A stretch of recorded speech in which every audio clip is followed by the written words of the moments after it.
quadro, nós vamos falar sobre um assunto que é como desenvolver uma mentalidade missionária. Esse é o nosso ponto de partida. E eu coloquei essa frase que ela se tornou um símbolo. Essa frase foi de dois jovens moravianos, que eles disseram assim: para que o cordeiro que foi imolado receba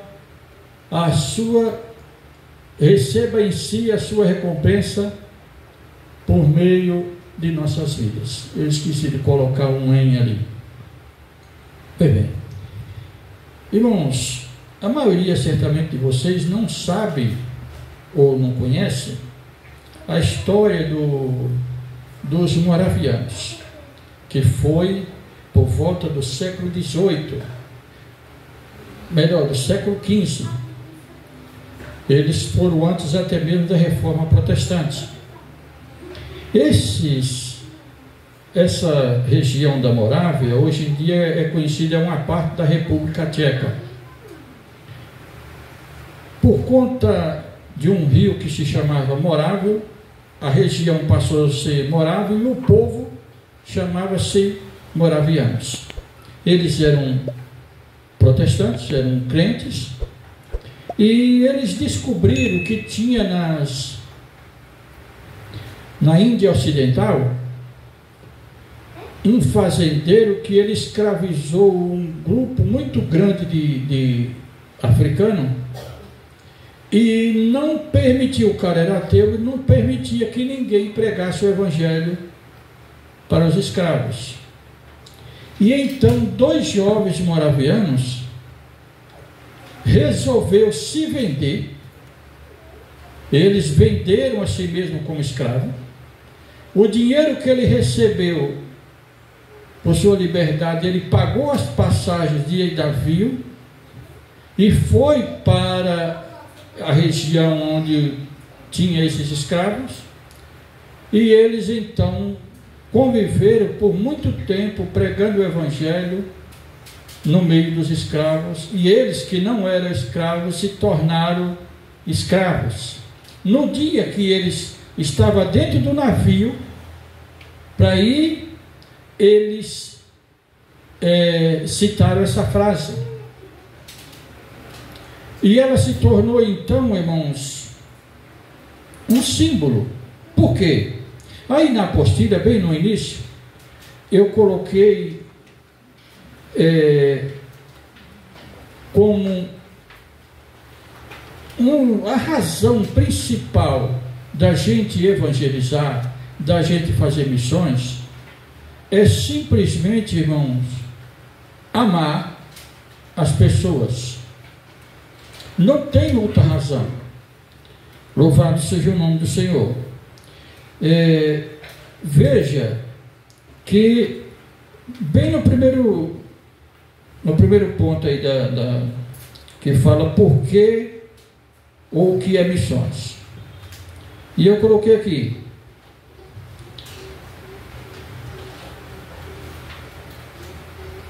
olhando da perspectiva evangélica, missões é um ato de amor pelas almas que se encontram sem Deus e alheio à sua palavra. Queridos, eu peguei essa frase justamente porque ela casa com isso aqui.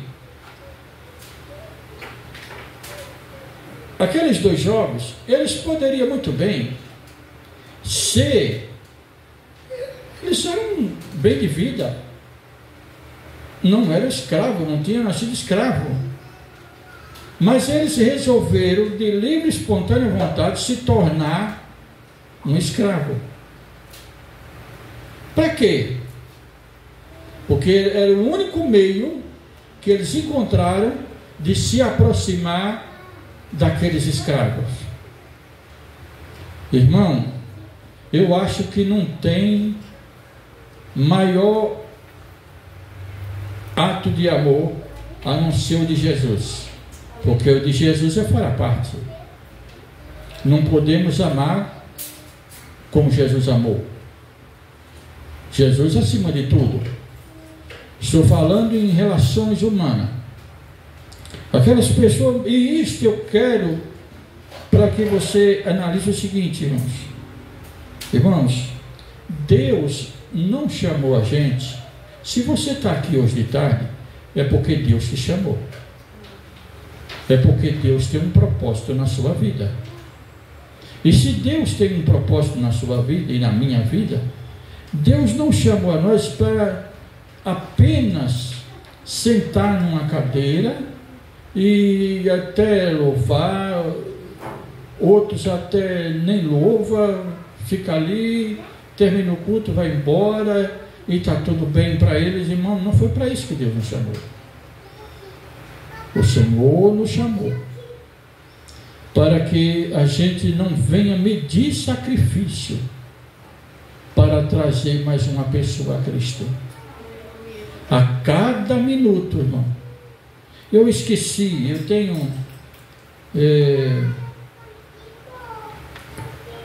um pastor americano, ele fez uma estatística, o pastor Moiserulo, de quantas pessoas morrem no mundo inteiro sem Jesus por minuto.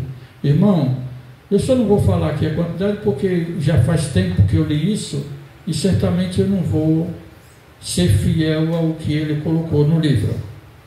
Mas é uma imensidão de pessoas que morrem por minuto sem Jesus.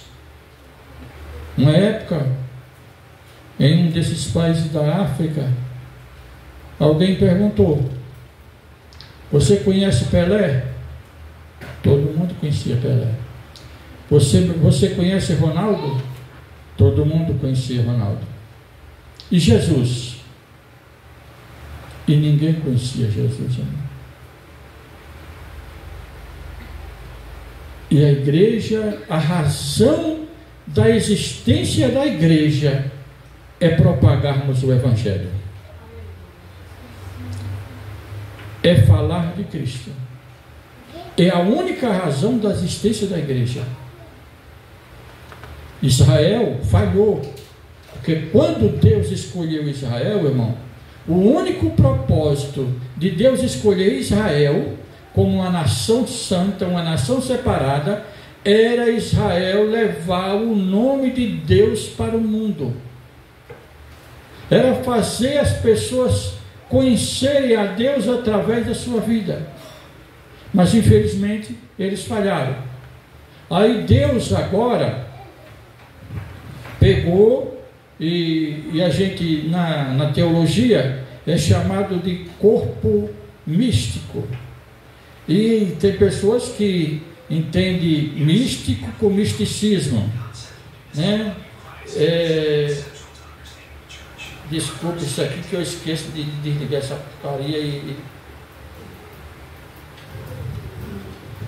E então, irmãos, corpo místico está se referindo porque a Bíblia fala de três povos: judeu,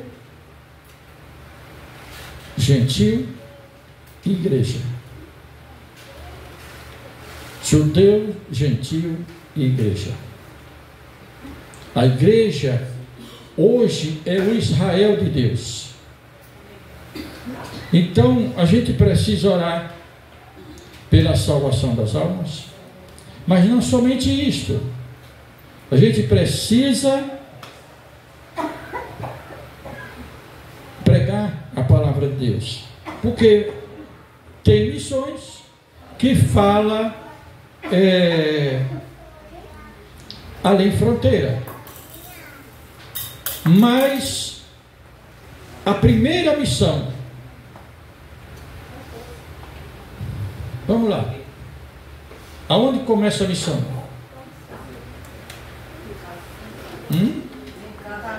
Em casa. O primeiro campo missionário em casa é a nossa família. E na nossa família nós muitas das vezes não precisamos sequer pregar. A nossa família, o campo missionário dentro de casa, às vezes não é para você pregar, mas é para você dar testemunho de crente. É para você anunciar Cristo de uma maneira diferente. Louvado seja o nome do Senhor. Então esses dois jovens, eles praticou o maior ato de amor que alguém pode imaginar como ser humano. Eles resolveram ir para um país estranho, com a língua diferente da língua deles, ainda como escravo, com um único objetivo, irmão, de alcançar mais uma vida para Cristo. Então é importante que a gente perceba que Jesus falou sobre, lá em Marcos 16:15, ide por todo o mundo e pregue o evangelho a toda criatura. Isto não é uma sugestão, é uma ordem imperativa. Jesus diz, ide, é uma ordem. A igreja está aqui em Mateus 28:19, Jesus fala que a gente deve ir por todas as nações, fazendo discípulos e ensinando a guardar tudo o que o Senhor tinha mandado. Louvado seja o nome do Senhor. Observe então, irmãos, o ministério de Jesus, 80% do ministério de Jesus foi ensinar. Uma igreja que despreza ensinamento, e olha, por favor, não é uma crítica. Eu creio em profecia, eu creio em revelação, e gosto de ver o poder de Deus, mas a base de uma igreja é um ensino sistemático da palavra de Deus. Uma igreja não se cria, não cresce, irmãos, se não houver um ensino sistemático da palavra de Deus. Louvado seja o nome do Senhor. Então, o que é missões? Missões é um ato de amor pelas almas perdidas, pelas almas que não conhecem Cristo. Em seguida, tem mais uma pergunta que certamente alguém se pergunta, mas por que fazer missões? Eles estão para lá, como eu falei, na verdade, porque lá em Atos, eu gostaria de que alguém pegasse aí para mim, Atos 1:5 na Bíblia, para a gente ler. Atos capítulo 1, verso 5. Quem já achou, lê para a gente não perder tempo. Atos capítulo 1, verso 5. Porque, na verdade, João batizou com águas, mas vós sereis batizados com o Espírito Santo, não muito depois destes dias. O verso 8. Mas recebereis a virtude do Espírito Santo, que há de vir sobre vós. A ser-me-eis testemunhas tanto em Jerusalém, como em toda a Judeia e Samaria, e até os confins da terra. Então observe, irmão, que Judeia representa os nossos, a nossa casa. A missão começa na nossa casa. A gente começa pregando o Evangelho e às vezes Porque tem pessoas que pensam que pregar o evangelho é ficar no ouvido do marido ou da mulher de dia e de noite, isso depois se torna chato. A melhor coisa, irmão, é você viver uma vida que a sua vida pregue o evangelho. Que você não fale do amor, mas viva o amor de Cristo. Porque na verdade é estranho a gente falar de amor e que servimos a um Deus de amor e a gente não vive de acordo com isso que a gente fala. É meio estranho. Logo a gente não vai se comunicar. Porque as pessoas escutam a gente falando uma coisa e vê na prática outra. Então a gente precisa entender. Naquele versículo 19 de Mateus, Jesus dizendo: fazei discípulo. Tem igreja que diz assim: vou discipular. Discipular é fácil. Agora fazer discípulo é difícil. Porque fazer discípulo, irmãos, dá trabalho. Dá trabalho.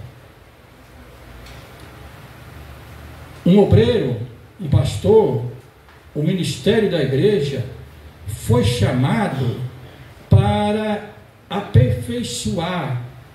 Irmão, olha aqui.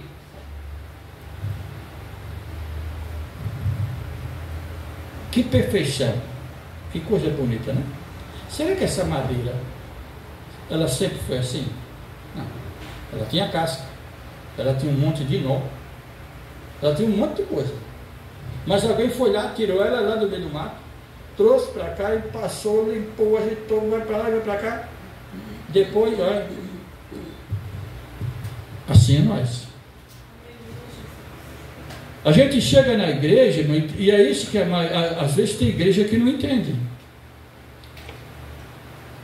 A gente chega na igreja todo desmantelado. Quem não tem um defeito tem outro. E cabe,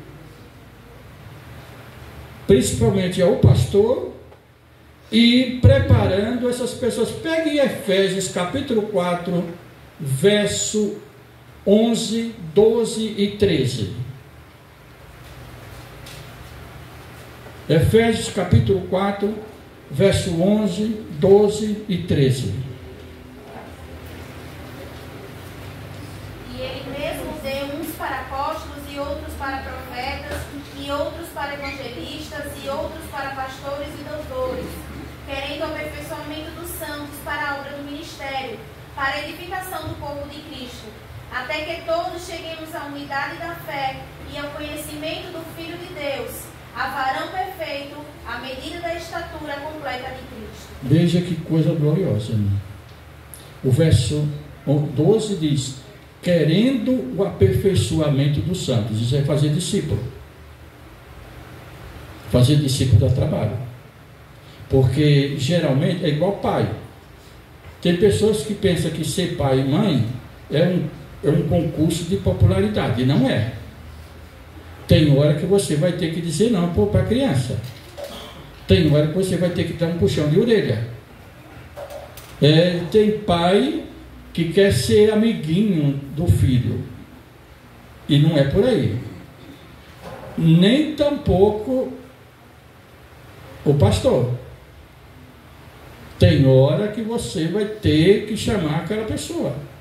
Irmão, isso aqui está fora do lugar. Isso aqui não pode ser desse jeito. Olha aqui como que é. Com amor, com paciência, mas isso é fazer discípulo. Por exemplo, a igreja, a gente tem que começar a se preparar, irmão. Chegou uma pessoa, você não pode ficar preocupado, porque, sei lá, ela vai ter algum costume que não vai estar no nosso meio, não é nosso. Quando as pessoas chegam na igreja, irmão, elas não sabem nem orar. Eu me lembro que foi a minha primeira oração. Eu cheguei na igreja, me ajoelhei Ele disse: Deus, e agora? Que eu não sei orar, como é que ora? Eu não me dei conta que eu já estava orando. Então, as pessoas chegam na igreja e começam a olhar para nós. Deixa eu ver como é que o irmão fulano de tal se comporta. Deixa eu ver como é que a irmã fulana de tal também se comporta. Por quê? Porque o ser humano, ele foi criado um ser social. A gente aprende um com o outro. Se você pegar uma criança que acabou de nascer e colocar num quarto de vidro, que ela não escute ninguém falando e nem veja ninguém fazendo nada, ela vai ficar com 30 anos e nem falar ela sabe.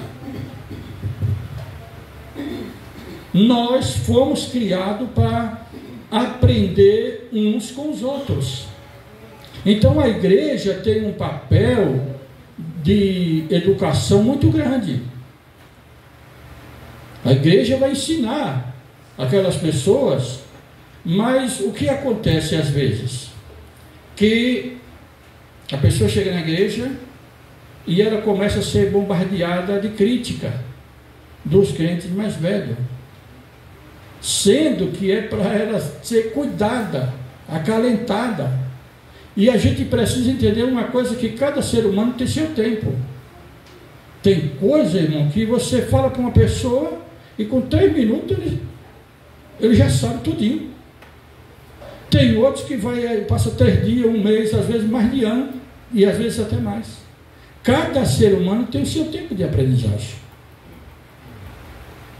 E não pense que porque servir a Deus, a palavra servir vem de serviço, irmão. As pessoas pensam que servir a Deus basta ele vir 1 ou 2 vezes por semana, com a Bíblia na mão, chega, se senta, canta um hino, e como eu falei agora há pouco, às vezes não canta, depois vai embora e diz: já fiz o meu compromisso. Não. Servir a Deus vai um pouco além. Servir a Deus, a gente precisa levar o nome de Cristo onde quer que a gente vá. Precisamos falar de Jesus. E a maior pregação começa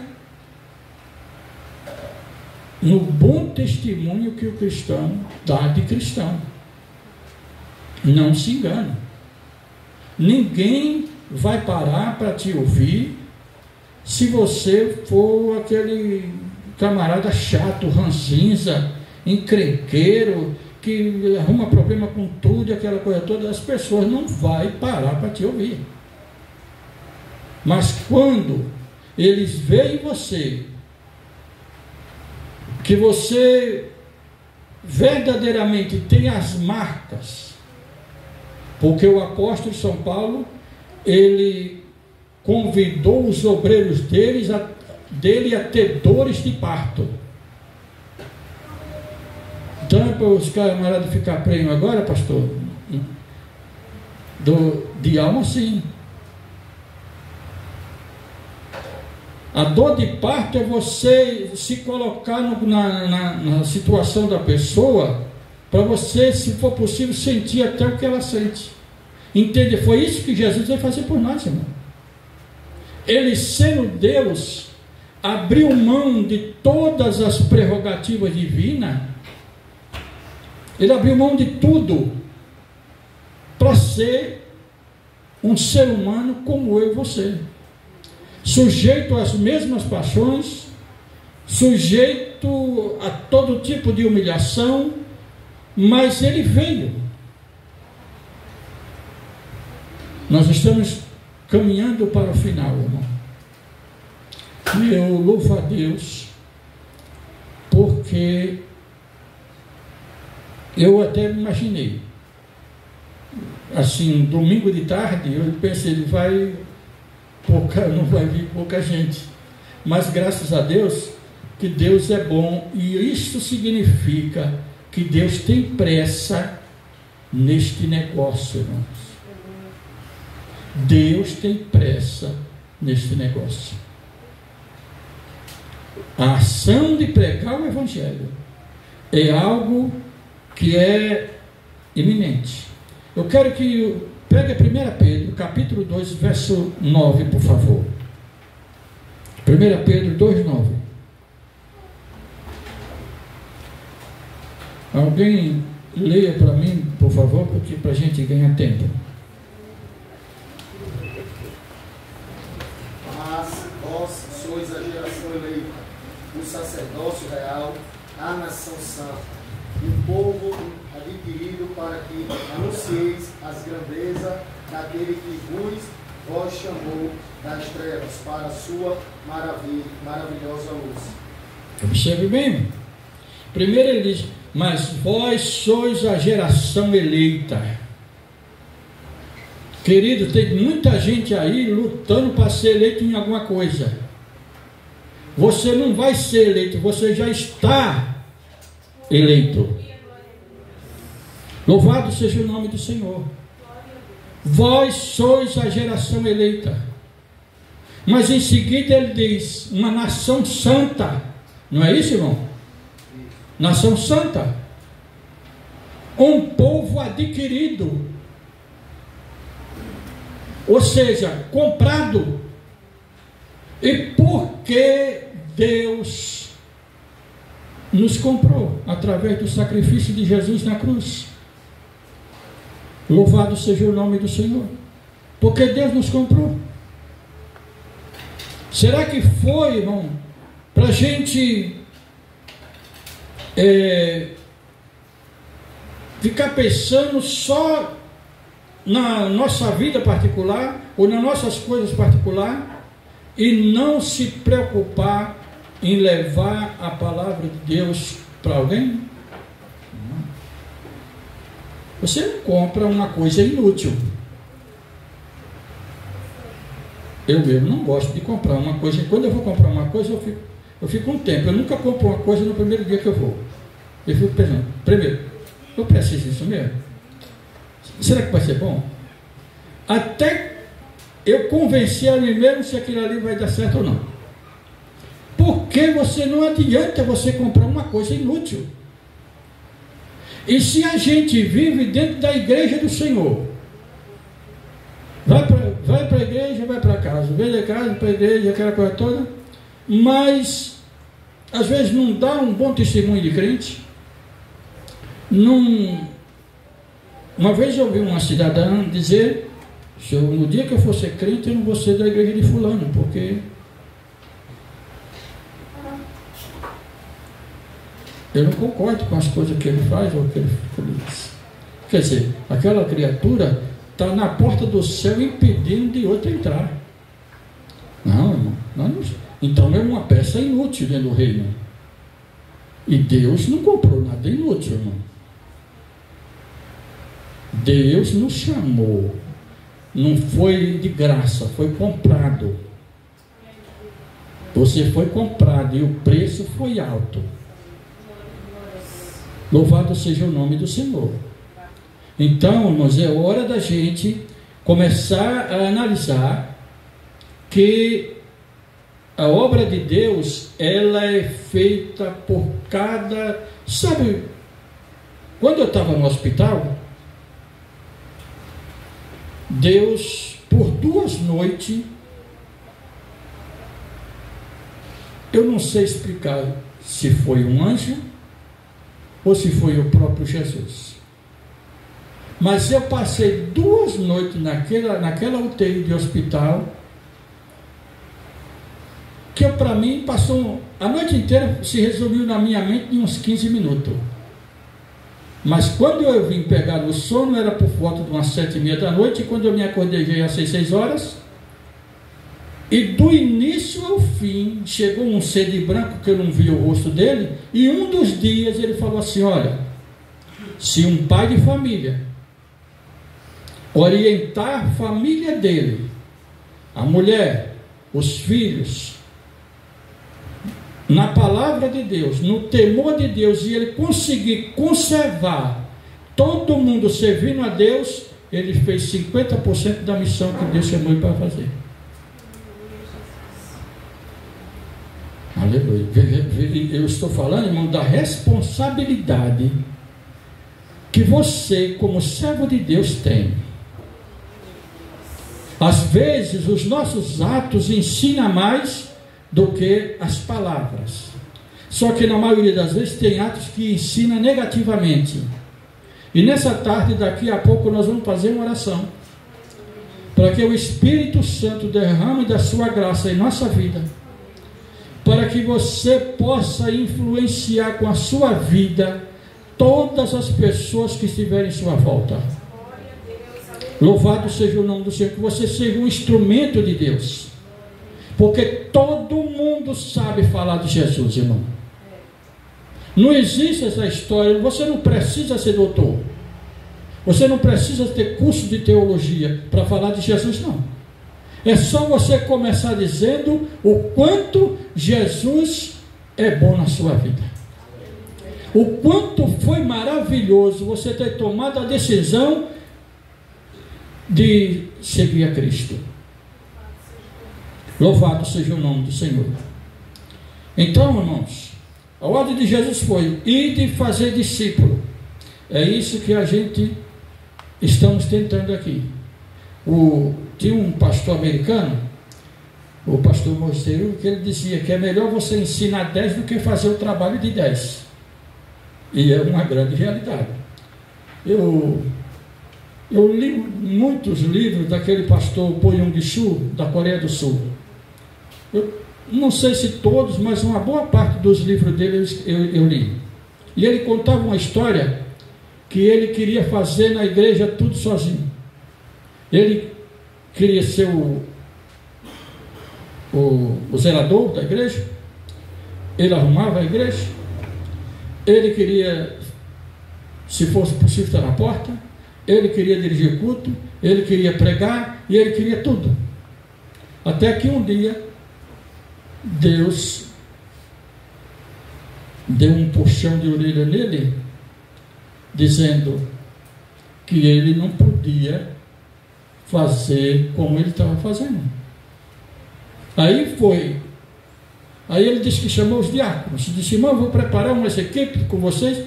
Os diáconos disseram para ele: pastor, é para isso que a gente paga o senhor, nós não vamos fazer nada. Aí ele voltou para Deus e disse: bom, Deus, eu até queria, mas ninguém quer. E Deus mandou mais outro puxão de orelha. Aí ele juntou um grupo de mulher, e foi através de um grupo de mulher que ele começou a colocar uma mulher em cada bairro da cidade de Seul. Aí ele disse que fez uns uniformes para elas e botou uma espécie de não era bem uma bolha, era eu esqueci o nome agora, porque ele disse que aquele ali servia como para mostrar para as pessoas que aquelas mulheres estavam sob autoridade. Elas estavam ali ensinando, mas elas estavam debaixo da autoridade de alguém. E aquelas mulheres saíram. Irmão, o último livro que eu li do pastor Po Yong-Soo, que agora já é de saudosa memória, ele faleceu, parece que em 2022, no finalzinho da pandemia, mas não foi de Covid não, foi de velhice mesmo, já estava com 90 e tantos anos. O último livro que eu li dele, ele estava batizando 12.000 pessoas por mês. A igreja dele, ele fez uma igreja para 10.000 pessoas sentadas e tinha 10 cultos por dia. Saía 10.000 e tinha 10.000 na porta esperando para entrar. Com a única coisa, irmãos, irmãs pregando a palavra de Deus nos bairros. Aí ele comprou um monte, fez umas cavernas em volta do monte, aquele pastor interessante. E ele disse que pegava crente voluntário, que queria orar e jejuar. Então ele disse que de domingo a domingo, tinha 3.000 pessoas naquelas cavernas, no monte, orando pela igreja de dia e de noite. A Coreia do Sul é aquela maravilha que é hoje em dia, irmão. E uma grande parte foi através do ministério do pastor Ponhão Bichu. Ele tem uma frota de ônibus, porque ele bota as mulheres para pregar o evangelho nos bairros todinho. Quando é no domingo, os motoristas vão em cada bairro e traz todo mundo para a igreja para receber o ensinamento da palavra de Deus. Louvado seja o nome do Senhor. Irmãos, a gente precisa entender que o Senhor nos chamou para fazer a sua obra. Você já imaginou se Pedro, Paulo, vamos falar de Paulo, porque Paulo foi quem evangelizou a Europa, e a Europa, através dos Estados Unidos, foi quem evangelizou o Brasil. Já imaginou se Paulo tivesse dito: bom, eu sou escriba, eu falo 5 idiomas, eu sou doutor, e cada um agora que se vire para aprender. O que seria de nós, irmão? Se nós estamos aqui nessa tarde, é porque alguém colocou a sua vida em sacrifício para que a palavra de Deus chegasse a nós. Daniel Berg Gunavingre, Daniel Berg andando na mata do Amazonas para levar ceia para 2 pessoas, ele disse que pisou em tanto cacto que quando chegou na casa da irmã, a irmã ficou 2 horas tirando espinho de cacto dos pés dele. Mas todo mês ele ia naquele lugar para levar ceia para 2 pessoas. Louvado seja o nome do Senhor. Todo mês ele ia levar ceia para aquelas 2 pessoas, porque ele entendia que uma alma vale mais do que o mundo inteiro.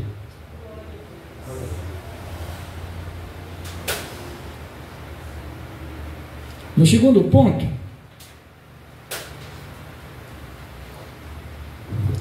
por que fazer missões? Ainda no Éden, que é missão, Deus foi o primeiro profeta e Deus foi o primeiro missionário. É uma curiosidade. Por que eu estou dizendo isso? Quando Adão e Eva pecou, Deus poderia ter dito: eu avisei para esse ser abominável que não era para ele comer da árvore, mas ele comeu. E Deus é tão bom, irmão. Será que você pode... Uma vez uma pessoa me perguntou: pastor, por que Deus perguntou aonde Adão estava? Deus não sabia aonde Adão estava? É óbvio que ele sabia, irmão. Deus sabia. Mas e por que Deus perguntou? É aquilo, irmãos, que na pedagogia a gente chama de dialógica. Deus abriu um diálogo para fazer Adão pensar o que ele tinha feito. Porque Adão pecou e Adão, em momento algum, você já achou algum lugar que menciona o arrependimento de Adão? Eu nunca li, não. Você lê que Adão pecou e percebeu que estava nu, e ele correu lá para o mato pegar umas folhas de figueira para fazer um avental. Isso é arrependimento? Não. Isso é tentar justificar-se a si mesmo. É isso que é. Veste na Bíblia significa justiça. Na hora que ele faz um avental para se cobrir, ele está tentando justificar-se a si mesmo. E a Bíblia diz que as folhas secavam e ele voltava a ficar pelado de novo. Porque é assim que acontece. Quando o homem tenta justificar-se a si mesmo. Porque nós não somos justos em nós mesmos, irmão. Deus então pergunta: Adão, onde está? Foi o primeiro missionário. E Adão responde: eu estou aqui, Senhor. Estou escondido porque me envergonhei. E Deus disse: por que você sentiu vergonha?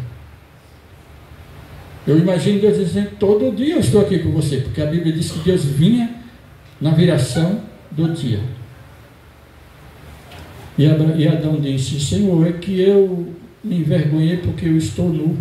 E Deus faz uma outra pergunta: e quem disse para você que você está nu? Você observa que, irmão, é um dos métodos para você abrir uma conversa para você pregar o Evangelho. Pergunta. Inclusive, mataram Sócrates porque ele fazia muita pergunta. Porque ele fazia muita pergunta. E ele se tornou o homem mais sábio do mundo, que eu nem sei se era porque nem ler ele sabia. Mas ele se tornou o homem mais sábio do mundo por causa das perguntas. E Deus, como o primeiro missionário, chegou lá e disse: até onde você está? E Adão respondeu: e por que você está escondido? E Adão respondeu: e quem te mostrou que você está nu, Adão? Ele disse que Adão botou a culpa em Deus. Ele disse: a mulher que o Senhor me deu, ela me deu do fruto que o Senhor disse que não era para comer, e eu comi. Isso é arrependimento, irmão? Eu nunca tinha pensado nisto. Você acredita que eu já li? Eu não sei quantas vezes, eu não estou querendo me engrandecer, irmão, mas eu não sei quantas vezes eu já li esse texto. E eu nunca tinha prestado atenção nisso. Mas naquele dia no hospital, aquele ser que eu não sei se era um anjo ou se era outro, eu só tenho essa dúvida se era um anjo ou Jesus, porque ele toda vez que ele ia se referir a Deus, ele se referia como Pai. O Pai falou isso, o Pai fez isso, o que está escrito em tal lugar. E não foi um curso de teologia numa noite só, um curso intensivo. O negócio foi bom. E ele disse: você sabia? Aí me criou aquela possibilidade, irmão, que Adão, eu passei a entender que Adão, em momento algum, ele sentiu remorso pelo que ele havia feito. Adão não sentiu. Adão não sentiu. Ele simplesmente foi tentando se explicar, enfim, foi a mulher que tu me deu. Desde que a mulher comeu do fruto e não aconteceu nada, irmão. Por que será? Hoje em dia, tem muito essa história de machismo, feminismo e aquela coisa toda. O fato é que Deus colocou uma hierarquia na família. Deus não chamou Eva para dizer: ô Eva, por que você comeu do fruto que eu disse que não era para comer? Deus chamou Adão, porque foi a Adão que foi dado a responsabilidade de cuidar daquela situação. Foi a Adão que Deus chamou. E com isso eu não estou menosprezando as irmãs, de jeito nenhum. Você que é crente, seu marido ainda não é crente, Deus tem colocado você como uma coluna dentro da sua casa. Uma coluna serve para dar suporte, para sustentar. Mas, por mais que ele está torto, ele ainda é autoridade dentro da sua casa. E enquanto a gente não entender isso, irmãos, não andamos. Adão, onde você está? E Adão disse assim: eu só faltou dizer assim: eu estava tão bem até o Senhor me dar essa. Ela agora me arrebentou. E o culpado disso parece que é o Senhor. Se o Senhor não tivesse me dado, não tinha acontecido isso. Querido, nisso você vê, mas Deus chamou ele naquela hora para trazer ele uma reflexão, para fazer ele sentir, para ele confessar, porque a Bíblia diz que aquele que confessa e deixa, alcança a misericórdia. Deus então pegou o primeiro cordeiro, e até nesse item aí da apostila, eu fiz uma relação do tipo e do antitipo. Aquele cordeiro que foi morto para a pele servir de vestimenta para Adão e o sangue servir de expiação para o pecado de Adão, aquele cordeiro, ele é um tipo de Cristo. Ele simboliza Cristo. E é exatamente isso que acontece conosco. Quando você recebe a Jesus Cristo na sua vida, você é lavado por seu sangue e você recebe uma nova vestimenta em Cristo. Você, tanto que em alguns lugares a Bíblia fala de revestido. Revestido é vestir quem está vestido. Então, quando você aceita Jesus, você já recebe uma vestimenta. E a Bíblia diz lá no livro de Apocalipse 3:11: eis que eu venho sem demora, guarda o que tens, para que ninguém tome a sua coroa. Louvado seja o nome do Senhor.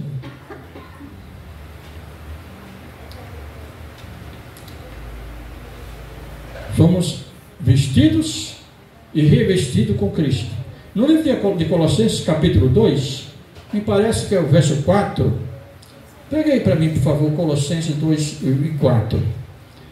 Que ele fala que nós estamos escondidos em Deus através da pessoa de Jesus. Veja aí, Colossenses 2, 4.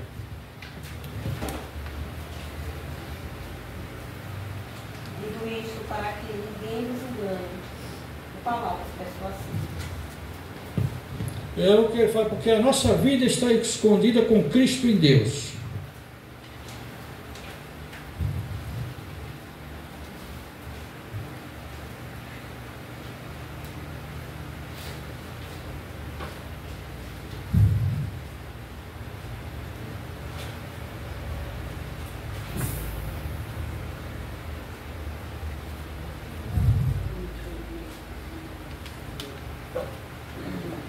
Colossenses 3, do verso 3 e 4.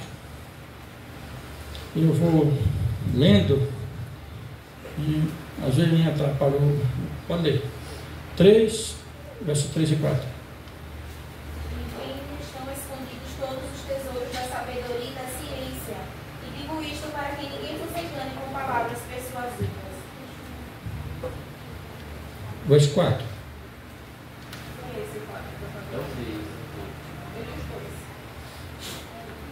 Porém, visto que a vossa vida se manifestar, então também vos manifestarei com ele em glória.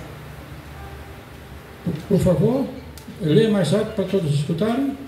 Quando Cristo, que é a nossa vida, se manifestar, então também vós manifestarei com ele em glória. Mas ainda não é esse.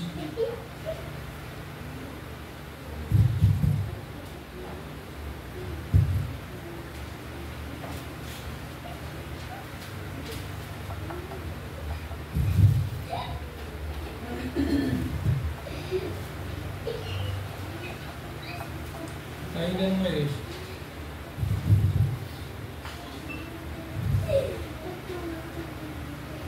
Acho que é o 3:3. Lê aí.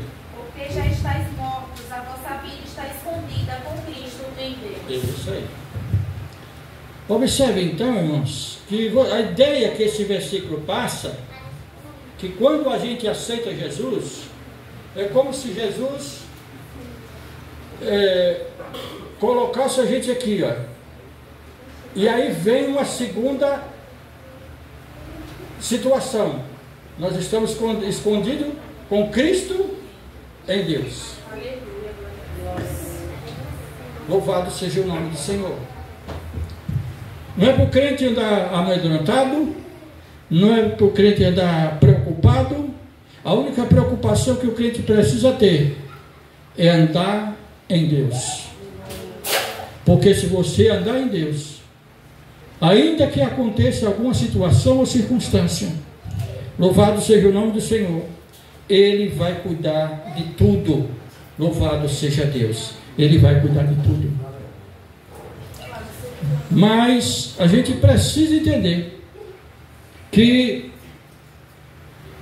temos que verdadeiramente estar em Deus. Eu costumo dizer, irmão, porque geralmente as pessoas dizem, eu tenho fé, eu creio. E essa fé e esse crer precisa ser um pouco além da palavra. Porque hoje em dia, não é assim, a gente sai evangelizando, aí entrega um panfleto, convida, eu vou. Onde que é a mesma igreja? Então, e o culto? Que hora que é o culto? Pode deixar, me aguarde lá. E você nunca vê aquela criatura aqui. Porque, irmão, é apenas palavra. Às vezes a pessoa fala, diz, eu vou falar que vou, só para esse chato sair daqui de perto. Então, palavras não significa nada. Nós, como servos de Deus, temos que ir um pouco além das palavras, irmão. Passar para o campo da ação, da atitude. Por isso que muitas pessoas, eles passam por alguns perrengues na vida, porque eles não conseguem entender que andar com Deus não basta falar. Porque tem, suponhamos, vamos fazer uma comparação. Um marido tribuloso pode amanhecer o dia e chegar a dizer para a mulher assim, ô fulano, mas você é a mulher mais bonita que tem na terra. Cara, você é especial. Começa a dizer um monte de coisa. Ela começa, eu sou uma princesa. E ele diz, eu vou trabalhar, e ela sai. Quando ele vira a esquina, ele fala a mesma coisa para o próximo que ele encontrar. Porque é palavra. Precisamos entender que não basta falar. Aí, porque Deus é assim, irmãos. Se Ele te mandar você fazer uma coisa, e você vai e faz, para começar, Deus nunca diz assim, fulano, faça tal coisa que eu vou fazer tal coisa para você. Não. Ele simplesmente diz, Antônio, vá em tal lugar e faça isto. Se você for, lá vai ter a segunda etapa. E às vezes tem uma terceira etapa. Mas para você ouvir a segunda, você tem que obedecer a primeira. Vamos fazer uma análise? Em Lucas capítulo 5, a Bíblia diz que Pedro saiu para pescar e passou a noite inteira e, como diz o pessoal aqui no Nordeste, não pegou uma piaba. Veio, pense na decepção, meu irmão. Quando eu era jovem, muitas das vezes eu vendia um monte de coisa. Mas tinha dia que você saía de manhã cedo e às vezes estava chegando no finalzinho da tarde, não tinha vendido nada. Eita tristeza terrível. Agora pensa você ficar a noite todinha jogando rede e tirando rede, jogando rede e tirando rede, não pegava nada. De repente ele está lá lavando a rede, vendo se tem algum furo, alguma coisa, porque ele precisa voltar na noite seguinte. Vou para casa descansar, porque hoje de noite eu preciso vir, porque Pedro precisava ganhar o ganha-pão, ter o ganha-pão para cuidar da família. De repente, enquanto Pedro está lavando, Jesus chegou para ele e disse, preciso do seu barco. Interessante, irmão, que geralmente, a Bíblia diz lá, eis que estou à porta e bato. Se alguém ouvir a minha voz e abrir a porta, entrarei em sua casa, cearei com ele e ele comigo. Dessa vez, a Bíblia diz que Jesus entrou no barco de Pedro e disse assim, afaste um pouco esse barco da praia.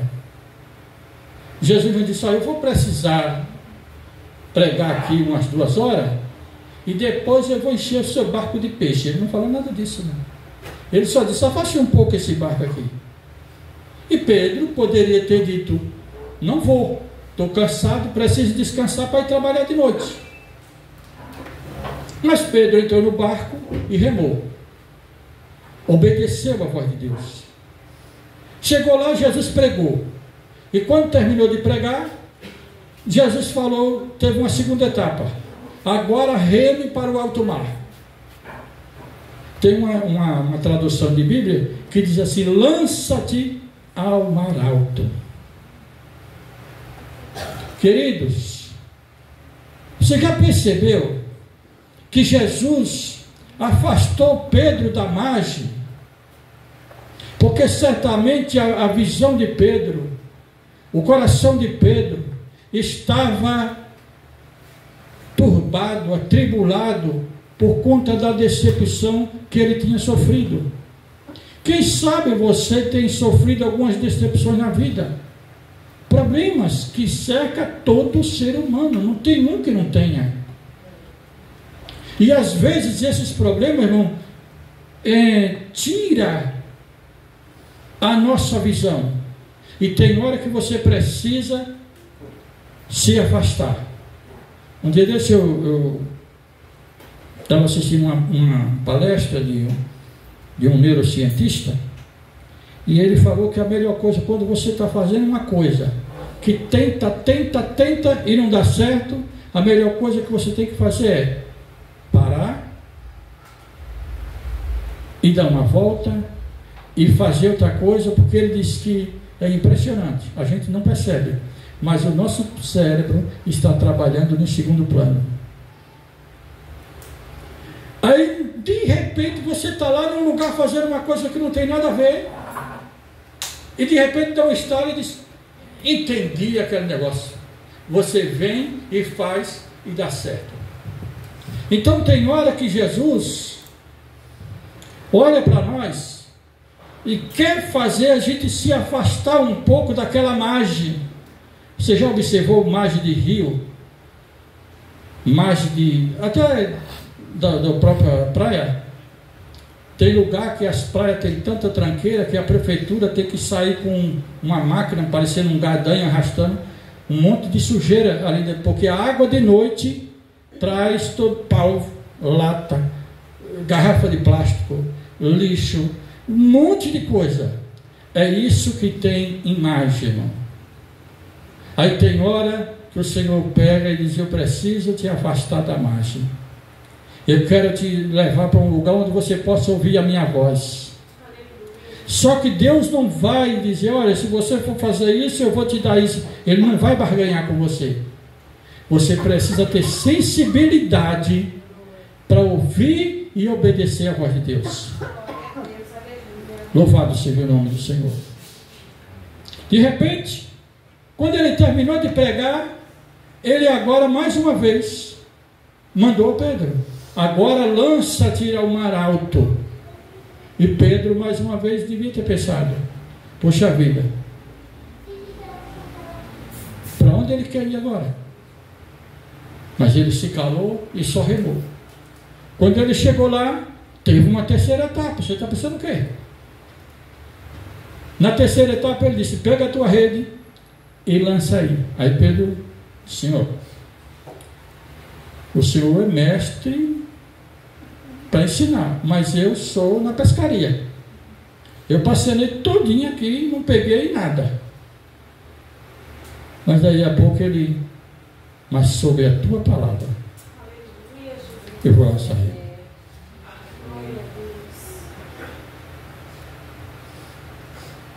Será que nós estamos, irmãos, verdadeiramente, com sinceridade no coração, se submetendo à vontade de Deus, disponível a Deus para Deus nos usar? Quando Pedro pegou a rede e lançou no mar, ele sentiu que a rede enganchou. E ele começou a puxar. E não conseguia puxar. E de repente começou a vir peixe, e ele jogava peixe.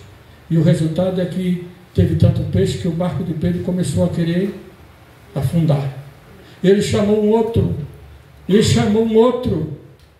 Irmão, você já parou para perceber que a igreja primitiva ela cresceu, não foi de fora para dentro. Tem gente preocupada com números. A igreja que trabalha só preocupado com números, ela vai atrás de um monte de coisa que depois não vai dar certo. A igreja, ela cresce a partir de si mesma aqui dentro, irmão. Como foi que a igreja primitiva, um dia ela tinha 120 pessoas e no outro ela tinha 3.000? Nem menos de uma hora.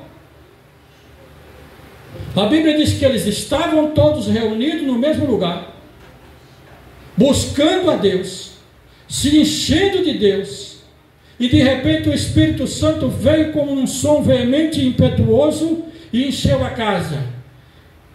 E a visão de alguém era: via umas línguas repartidas como que de fogo na cabeça, e eles começaram a falar numa língua estranha, e outro falava no inglês, no francês, em alemão, seja lá qual fosse a língua, e de repente aquele som tremendo tomou conta da cidade, e alguém veio para a porta do lugar.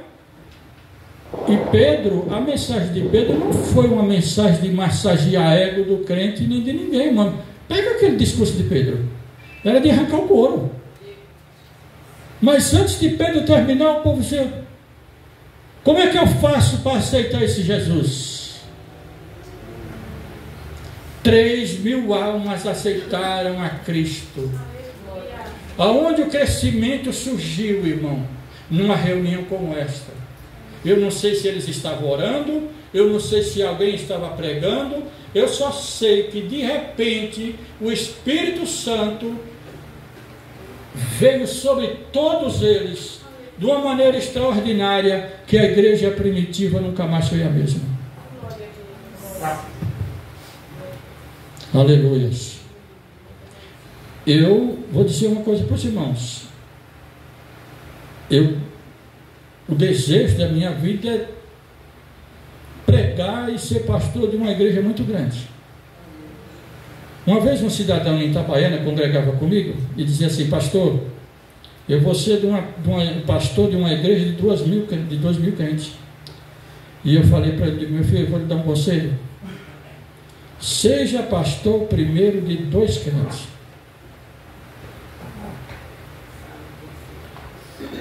Moisés, irmãos, quando ele pensava que ele era o líder de Israel, aí ele foi lá e matou um. Deus disse: não é assim, meu filho. Eu vou te levar para o deserto, e você de príncipe vai ser pastor de ovelhas. Você vai aprender com as ovelhas. Moisés passou 40 anos cuidando de ovelha no deserto. Quando Moisés, porque antes Moisés sabia falar vários idiomas, Moisés era um arquiteto especialíssimo, Moisés era guerreiro, estrategista de batalha. No dia que Moisés olhou para si mesmo, ele disse para Deus: Senhor, eu não sei nem falar, mande outro.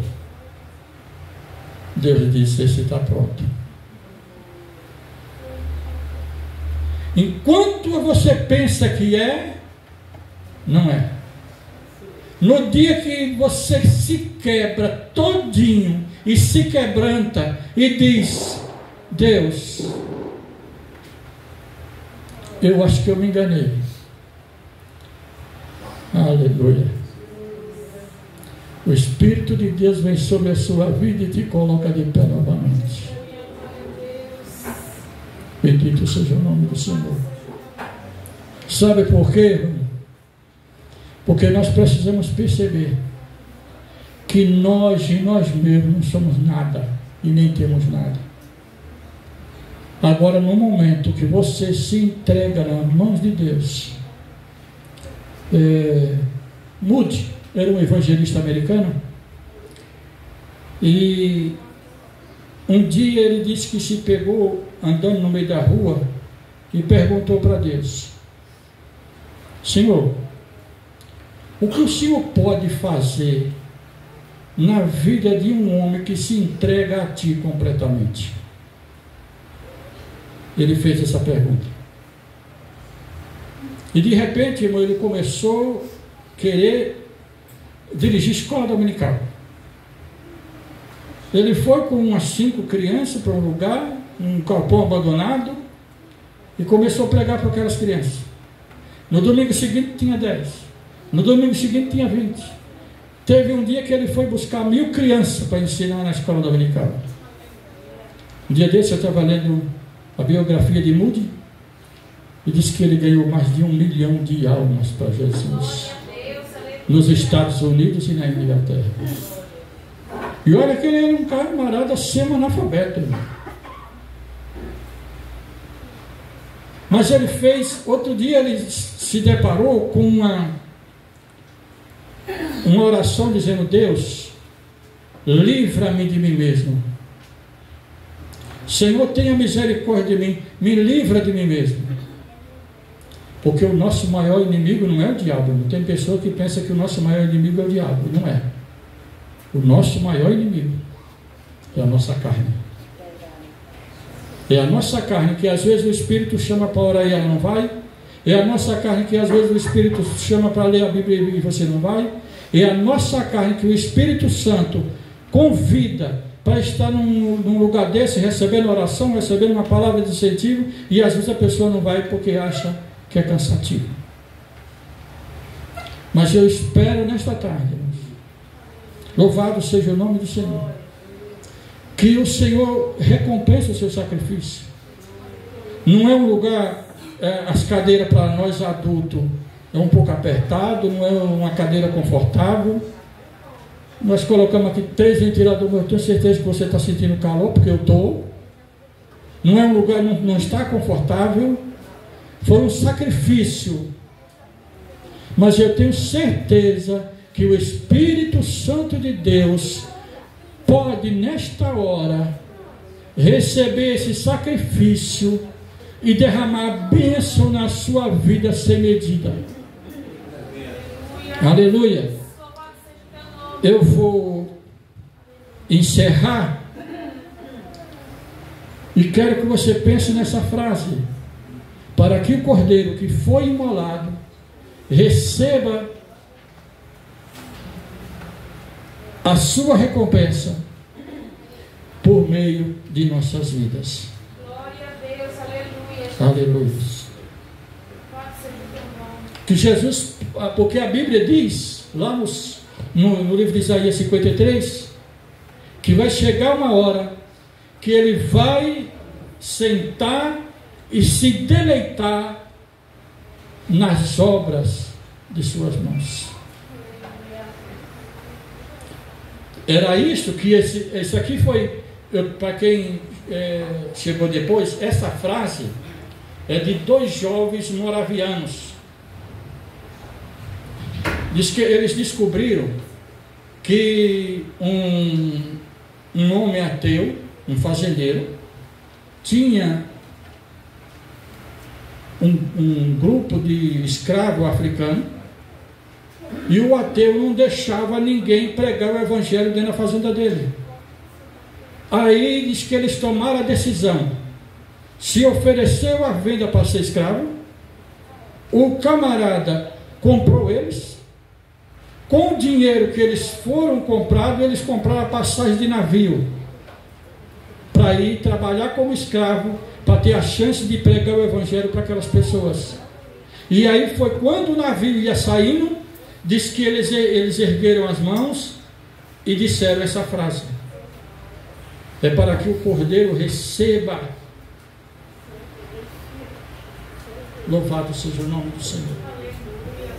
Aleluia.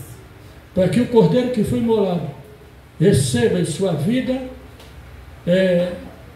a recompensa das nossas vidas. Louvado seja o nome do Senhor. Irmãos, pode ser sentado, fique sentado. Eu só quero que você, o propósito desse trabalho foi despertar em você um desejo a necessidade de você amanhã chegar na escola e escolher um amigo seu e dizer: você deixa eu ler um versículo da Bíblia para você? Não precisa nem pregar. Lá no seu trabalho, aquela pessoa que você tem mais intimidade com ela, fulano, a gente está sempre conversando, deixa eu li um negócio aqui que eu achei interessante. A gente não manda frases de alta ajuda. Tem gente que em grupo de igreja é cheio disso, né? As pessoas vão e pegam um monte de, não sabem nem quem foi que escreveu aqueles troços e bota lá como se fosse uma verdade absoluta. Irmão, a Bíblia é a fonte inesgotável de Deus. Aleluia, glória a Deus. Aleluia. Quero curva a sua cabeça e nós vamos fazer uma oração agora. Pode ser sentado mesmo. Pai, estamos aqui como igreja, Senhor. Hoje é um trabalho de missões. E não fazia sentido, Senhor, a gente fazer esse trabalho de missões para o povo sem que a tua igreja entenda a importância que ela tem como agente de missões. Espírito Santo,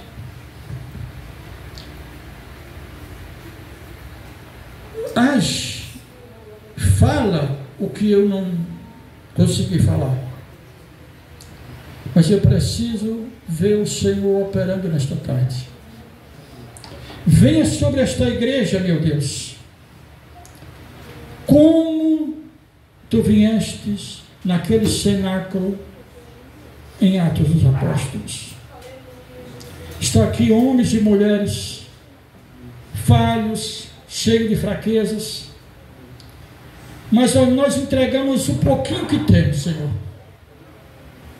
Não temos muito, não sabemos nada, Senhor, mas um pouquinho que tem na nossa mão, nós vamos entregar ao Senhor, para que o Senhor possa multiplicar neste mundo, meu Deus.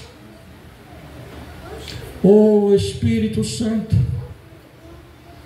tenha misericórdia, meu Pai, em nome de Jesus Cristo, teu amado Filho, Senhor. Oh Deus Todo-Poderoso, Pai, Criador e Sustentador do Universo, Senhor, eu sei que apenas as minhas palavras não acontece nada, mas se o Senhor agir, Senhor.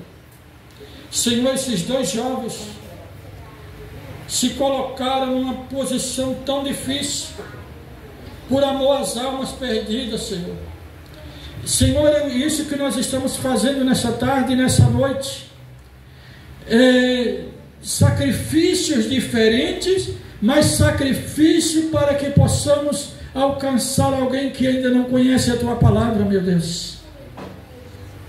Senhor, tenha misericórdia, Senhor. Estende as Tuas mãos de poder, meu Pai.